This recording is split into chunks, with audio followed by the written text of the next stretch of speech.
बिस्मिल्लाह अल्हम्दुलिल्लाह अस्सलातु वस्सलामु अलैका या सय्यदी या रसूलल्लाह अस्सलामु अलैकुम वरहमतुल्लाहि वबरकातुहू।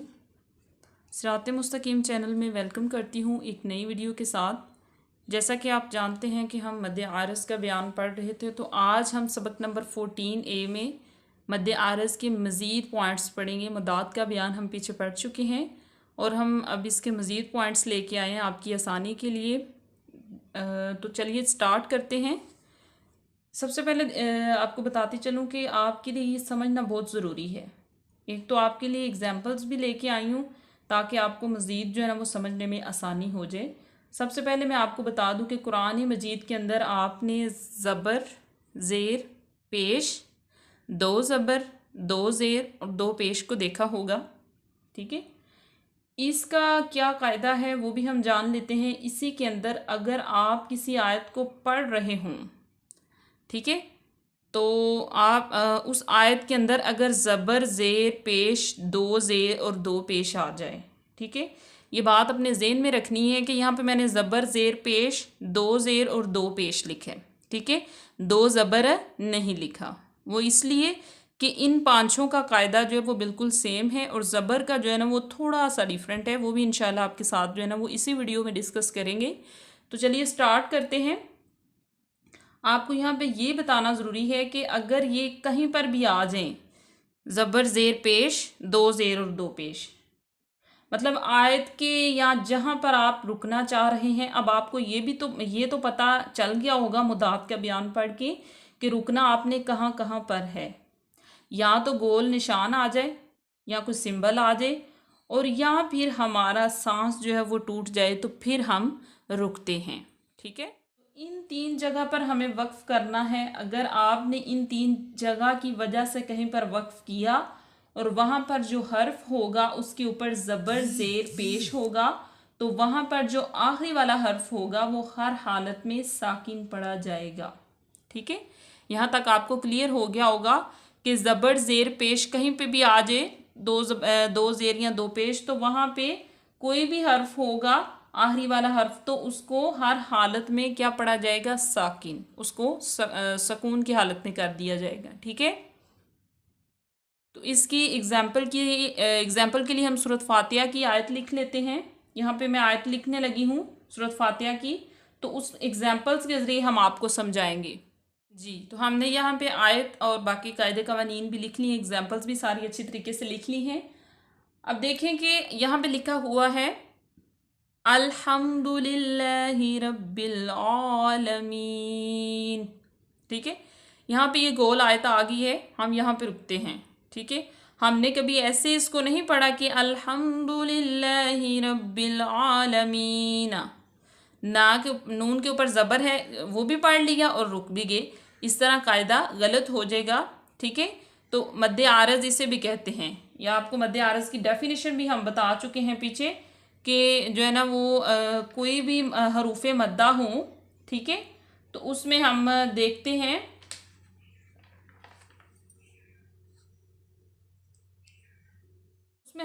हैं कि उसकी तारीफ ये है, अगर हरूफ मद्दा के बाद सुकून आर्जी हो तो उसे मद्दे आरज़ कहते हैं, यानी हरूफ मद्दा के बाद वाला हरफ मुतहरक होता हो तो वक्फ की हालत में उसको साकिन कर देना असल में मुतहरक होता है और वक्फ की वजह से उसको साकिन कर दिया जाता है। ठीक है, यहाँ तक आपको अच्छी तरीके से समझ आ गई होगी कि देखें। अब आगे ले लेते हैं अर्रहमानिर्रहीम। अब देखें मीम के नीचे ज़ेर है, इसको भी हमने साकिन कर दिया क्योंकि या मद्दा है तो इसके बाद कोई भी हर्फ आ जाए तो उसको हम साकिन कर देते हैं। ठीक है, जहाँ पे ये गोल दायरा आ जाए, ठीक है, ये नून और उसके बाद ये ज़बर, ज़ेर और पेश, दो ज़ेर और दो पेश, इनको हम ख़त्म कर देते हैं। ठीक है, मेरे हाथ से आपको अच्छे तरीके से समझ आ गई होगी। मैं एक दफ़ा फिर रिपीट कर देती हूँ, अल्हम्दुलिल्लाहि रब्बिल आलमीन अर्रहमानिर रहीम। माशाल्लाह, ये देखिए हम यहाँ पे गोल दायरा था तो यहाँ पे हम रुके क्योंकि यहाँ पे मद्दे आरज़ लागू होती है, यहाँ पे डेफिनेटली रुकना होता है। ठीक है, ये एक और इसका बयान है कि अगर हम रुके ना तो फिर हम ये ज़बर, ज़ेर, पेश जो है ना वो पढ़ सकते हैं, अपना कानून लागू कर सकते हैं। ठीक है, अच्छा, एक एक कायदा इसमें ये भी है कि अगर हम मिला के पढ़ें, फॉर एग्जाम्पल अल्हम्दुलिल्लाहि रब्बिल आलमीन अर्रहमानिर रहीम, नून को हम रॉ में जज्ब कर लेंगे, ठीक है, रॉ के साथ मिला के पढ़ेंगे। एक तो रॉ में शद है, दो रॉ है, और दूसरा ये वाला यहाँ पे हमने वक्फ नहीं किया, तो फिर ये ज़बर पढ़ी जाएगी और अगले लफ्ज़ में मिला दी जाएगी, ठीक है। अब देखें, ये देख लेते हैं मिसाल नंबर 2, कुल हुवल्लाहु अहद। हमने दो पेश को भी हमने साकिन करना होता है, ठीक है। अब देखें यहाँ पे हम अहादुन नहीं पढ़ेंगे बल्कि अहद पढ़ेंगे, ठीक है। अब उसके बाद हम ले लेते हैं दो ज़बर का कायदा भी आपके साथ शेयर कर लेते हैं। जहाँ पे भी दो ज़बर आ जाए, फॉर एग्ज़ाम्पल अहादन है, तो हम उसकी एक ज़बर को ख़त्म करके उसको अलिफ कर देते हैं, यानी कि अहादा कर लेते हैं, अहादन नहीं रखते। ये हमेशा आपने याद रखना है। आयत के एंड पे या कोई वक्फ हो, अगर आपका सांस टूट गया है तो आपने ये तीन ही वजूहात है ना, या तो गोल दायरा हो, सिंबल मतलब ये तो काफा लाम अलिफ या सीन काफ ताहा, ये वाली सिंबल्स हैं, और एक सांस टूटना, ठीक है। तो वहाँ पे जो है ना वो हम जो है ना वो ये वाली दो पेश दो ज़ेर और ज़बर ज़ेर और पेश उनको ख़त्म कर सकते हैं, लेकिन ये वाला जो दो ज़बर का कायदा है उसमें हम एक ज़बर को ख़त्म कर देंगे और दूसरे के साथ अलिफ को मिला लेंगे, यानी कि अहादन है तो उसको हम अहादा कर देंगे, ठीक है। अहादन है तो हम उसको अहादा कर देंगे। ये अलिफ हमने गलती से यहाँ पे लिख दिया है, अदरवाइज़ ये यहाँ पे लिखा जाएगा, वो आपकी आसानी के लिए बताने के लिए लिखा गया है कि हम एक ज़बर को ख़त्म कर देंगे, ठीक है। इसकी मिसाल ले लेते हैं। कल्ला इज़ा दक्कतिल अर्दु दक्का दक्का, ठीक है। अब देखें यहाँ पे हम दक्कन दक्कन तो नहीं ना कर सकते थे, अब हमने एक ज़बर ख़त्म करके तो उसके साथ अलिफ मिला दिया, तो ये हमारी जो है ना वो दो ज़बर का कायदा भी जो है ना वो क्लियर हो गया। यानी कि एक दफ़ा फिर इसको पढ़ लें, कल्ला इज़ा दक्कतिल अर्दु दक्का दक्का, ये हमने एक ज़बर ख़त्म कर दी। उसके बाद आपने देखा होगा कि कुछ लफ्ज़ ऐसे होते हैं जिनके एंड पे ता आ जाती है, उसके ऊपर ज़बर हो, पेश हो या ज़ेर हो, तो हम उसको हाय साकिना कर देते हैं। क्यों? क्योंकि जो है ना ये भी इसके कायदे में शामिल है। इसकी हम मिसाल ले लेते हैं। फ़ीहा ऐनुन जारिया, यहाँ पे वक्फ आ गया तो आ की अलामत आ जाए या कोई भी अलामत आ जाए तो हम यहाँ पे जो है ना वो इसमें वक्फ करेंगे और इसके ऊपर ज़बर ज़ेर पेश या दो ज़बर दो ज़ेर पेश उसको हम ख़त्म कर देंगे, ठीक है। ये आपको अच्छे तरीके से क्लियर हो गया होगा। मसलन अब हमने इसकी एग्जांपल भी ले ली, तो आगे हमने हाय साकना के बारे में भी पढ़ लिया। अब कुछ और एग्जांपल्स हैं वो हम आपके साथ शेयर कर लेते हैं।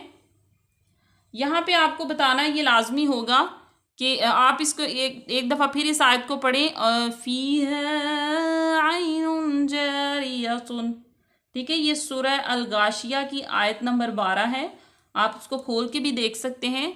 और ये जो है ना वो यहाँ पे ये मद जो है ना वो लागू होती है। यहाँ पे हमारी मद्दे आरज़ की मिकदार के बारे में हम डिस्कस कर लेंगे।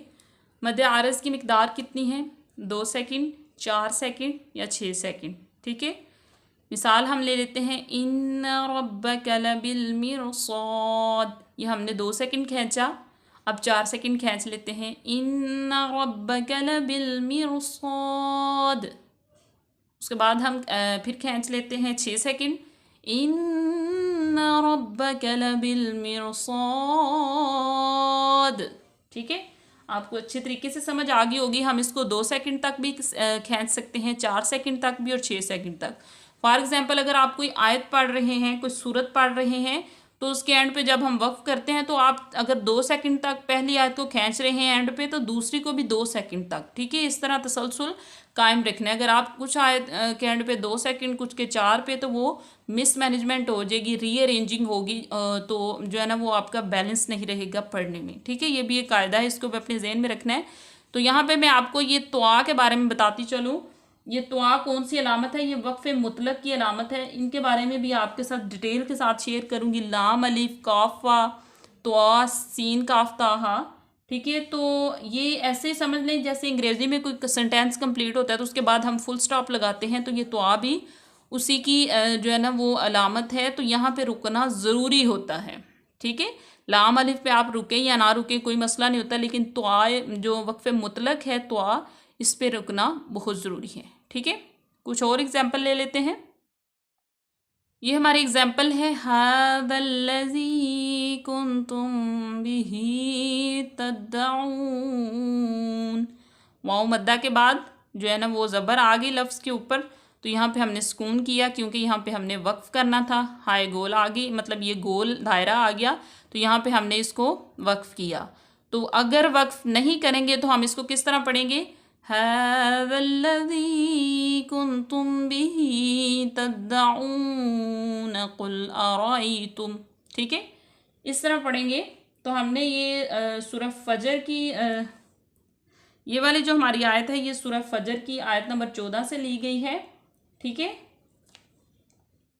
उसके बाद सूरह मुल्क की आयत नंबर 27 से हमने ये आयत ली थी, हाज़ल्लज़ी कुन्तुम बिही तद्दऊन कुल अराइतुम। ठीक है, लास्ट में हम ले लेते हैं सूरह मरियम की आयत नंबर 37, मिम मशहदि यौमिन अज़ीम। देखिए हमने यहाँ पे भी 2 ज़ेर ख़त्म कर दी है। आपको एग्जाम्पल से अच्छे तरीके से समझ आ रही होगी और प्रैक्टिस भी होगी। अगर हम इसको ख़त्म नहीं करेंगे तो हम इसको पढ़ेंगे मिम मशहदि यौमिन अज़ीमिन अस्मिअ बिहिम। ठीक है, इसके साथ अगर मिलाना है तो फिर हम इसको पढ़ेंगे। माशाल्लाह, आज के लिए इतना ही काफ़ी है। मद्दे आरिज़ के जो मज़ीद पॉइंट्स है वो अच्छे तरीके से आपके साथ शेयर हो गए हैं। मुझे उम्मीद है कि आपको बहुत ज़्यादा जो है ना वो नॉलेज हासिल हुआ होगा।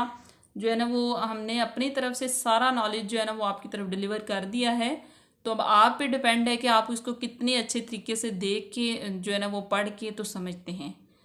मिलते हैं अपनी नेक्स्ट वीडियो में, तब तक के लिए अल्लाह हाफिज़। दुआओं में याद रखिएगा। फ़ी अमानिल्लाह।